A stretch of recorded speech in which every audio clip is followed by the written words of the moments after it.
it's a reasonable question, Governor.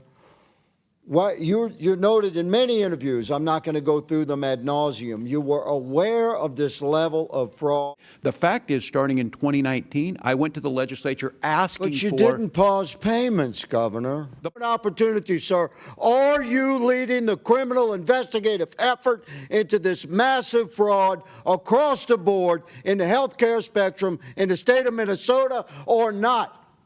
We are following the law. And you are not leading. You're not leading. I'm going to say, Mr. Chairman, that the Attorney General of the state of Minnesota should resign. Did Minnesota leaders ignore one of the biggest public fraud scandals in America? Months after this hearing, the political battle only escalated, with new federal pressure over the state's handling of fraud investigations. Watch this exchange and decide for yourself, was this a failure of leadership or a political attack? We had massive fraud in the state of Minnesota. And when we started looking into waste, fraud, abuse, and theft across the country, Minnesota surfaced as a wow moment for the entire country. So naturally, you know, we look as a citizenry to, well, who's in charge there? And my old friend, Governor Walz, is in charge. And the truth is fraud had begun before you took office. So it's a reasonable question, Governor. What you're noted in many interviews, I'm not going to go through them ad nauseum, you were aware of this level of fraud and investigations, and yet it seems like nothing was done until the Trump administration reestablished itself in a second term, and we began broad investigations into waste, fraud, abuse, and theft, and Minnesota popped. So would you please, I just give you a minute to respond. Yeah. Why didn't you do something sooner? I know some people were put in jail. I know there were investigations, but there was billions and billions and billions of dollars being stolen from a pretty concentrated demographic in your community. And this demographic is a significant political supporter for you and your party, good sir. So I just ask you, please explain. Yeah. Well, thank you, Mr. Higgins, and I appreciate your question in good faith on this. First of all, the issue of billions, and I'll keep saying this, $1 is too many. That number got thrown around. There's nothing behind it, but I will acknowledge $1 is too much. I will also note the characterization. I would say it's low. I would say it's low, but continue. Well, there's nothing to support that, but look, we will pursue it and assume that that's the case. We will still make the changes we need to make. The characterization that nothing happened until the Trump administration came in is simply not true. We worked with them in the first administration where USDA didn't take action, and I think that's documented. The fact is, starting in 2019, I went to the legislature asking for... But you didn't pause payments, Governor. The pausing payments... And the criminal investigation, which I'm running out of time, I want to jump to. The way America sees this, Governor Walz, respectfully, sir, is that this money just continued to flow. There was a high awareness of this waste, fraud, abuse, and theft, like organized crime level theft, and it seemed to be slow rolled, and nobody stopped the money from rolling in. And the money's gone, been remitted overseas. Here's why this hearing continued making headlines. After this March hearing, federal pressure on Minnesota didn't stop. By June 2026, Vice President J.D. Vance had urged the Justice Department to investigate Governor Tim Walz and Attorney General Keith Ellison over allegations they failed to stop widespread fraud. Walz and Ellison rejected the accusations as politically motivated, but the controversy continued to grow. Now watch as Representative Higgins shifts his focus directly to Attorney General Ellison. Attorney General Ellison, you stated in your opening statement that you sort of stated that your office only has direct jurisdiction over Medicaid fraud. Did you say that in your opening statement? Okay, well, you seem to indicate that that you don't have like criminal authority, but you do, don't you? Under your own law, you have authority if the county district attorney asks you to get involved, or if the governor asks you to get involved, then your office can take lead on any criminal investigation, specifically if you have particular staffing and capabilities within your office, because it's statewide, to look into organized crime. Is that not correct?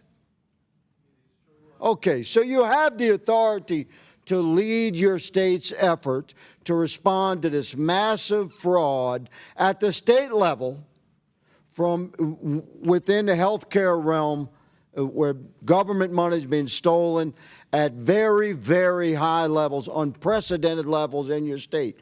Are you leading that effort for the state of Minnesota? You're addressing it. Are you leading it? Are you leading the effort? We are leading the effort to prosecute Medicaid fraud in Minnesota. I'm not talking about Medicaid fraud. Don't hide behind that. You have the authority to prosecute anything criminally that the governor asks you to. And this thing is big. I'm giving you an opportunity, sir. Are you leading the criminal investigative effort into this massive fraud across the board in the healthcare spectrum in the state of Minnesota, or not? We are following the law. And you are not leading. You're not leading. I'm going to say, Mr. Chairman, that the Attorney General of the state of Minnesota should resign. Following the March 4th hearing, the dispute over Minnesota's handling of public fraud intensified rather than faded. Federal officials continued reviewing the state's response to major fraud investigations involving government-funded programs, while congressional Republicans argued that Minnesota leaders failed to act quickly enough after warning signs first emerged. At the same time, Governor Tim Walz and Attorney General Keith Ellison continued defending their record, maintaining that numerous criminal prosecutions had already been underway, and accusing critics of turning a law enforcement issue into a political battle. The controversy escalated again on June 9, 2026, when Vice President J.D. Vance formally urged the Department of Justice to investigate Governor Walz and Attorney General Ellison, citing a Republican-led House Oversight Committee report alleging they failed to stop widespread fraud in states' social service programs. Walz and Ellison strongly rejected those allegations, describing the referral as politically motivated and pointing to ongoing prosecutions and fraud recoveries already taking place in Minnesota. As of today, no criminal charges against either official have been announced stemming from that referral. Against that backdrop, Representative Clay Higgins focused on one central question. If state officials knew fraud was occurring, why wasn't stronger action taken sooner? Rather than accusing Governor Walz of creating the fraud, Higgins acknowledged that many of the schemes had begun before Walz entered office. His argument instead centered on leadership. Higgins questioned why large-scale payments continued after investigations were already underway and suggested that the state's response appeared too slow to prevent enormous taxpayer losses. Governor Walz rejected the characterization that his administration ignored the problem. While acknowledging that any amount of fraud was unacceptable, he disputed claims that billions of dollars had been stolen and argued that state agencies had already begun investigations, worked with federal authorities, and sought additional anti-fraud tools before the Trump administration returned to office. He maintained that describing the state as doing nothing simply did not reflect the documented timeline of investigations. The hearing then shifted toward Attorney General Keith Ellison. Representative Higgins questioned whether Ellison had broader legal authority to lead statewide criminal investigations beyond Medicaid fraud if requested by the governor or local prosecutors. Higgins argued that the Attorney General should have taken a much larger leadership role in coordinating investigations into what he described as organized criminal fraud involving taxpayer-funded programs. Ellison responded by emphasizing the statutory limits of his office and noted that his office was actively leading Medicaid fraud prosecutions where it had direct authority. Higgins remained unconvinced, repeatedly pressing him on whether he was leading the broader statewide effort. As the exchange grew more confrontational, Higgins concluded by calling for Ellison's resignation, arguing that stronger statewide leadership was needed to restore public confidence.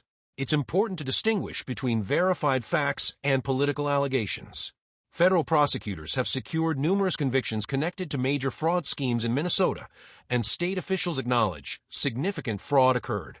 However, claims regarding exactly how much money was lost, whether state leaders intentionally delayed action, and whether political considerations influenced investigative decisions remain matters of political dispute rather than judicial findings.